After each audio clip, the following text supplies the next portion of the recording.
Live mula sa UCA News Center. Kasama si Johara Matea Espinosa.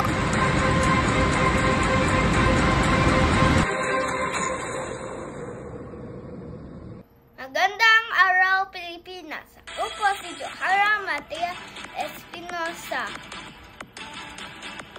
na maghahatid ng nababagang balita ngayong araw.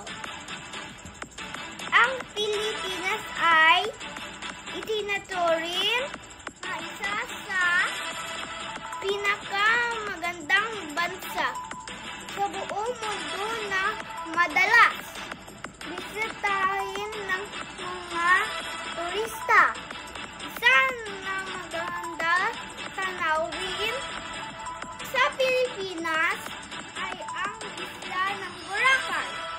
Ang isla ng Boracay ay isang resort island na nakikita sa Hilagang Kanloran, bahagi ng Panay Island, sa Kaloran, Bisayaan.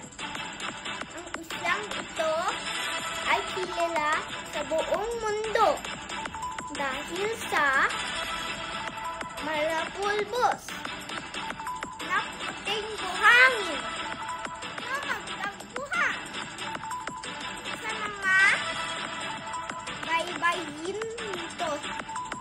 Ang mga turista ay nagsimulang dayuhin ang Boracay noong 1970s, nang ito ay maitampok sa ilang pelikula ang Amerikano.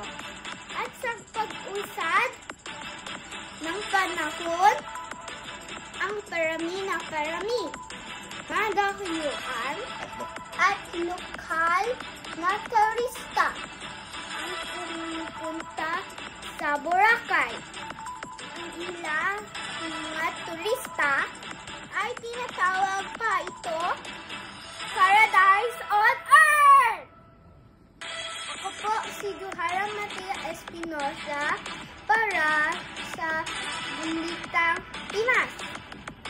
Magbabalik ang Balitang Pinas makalipas ng ilang oras.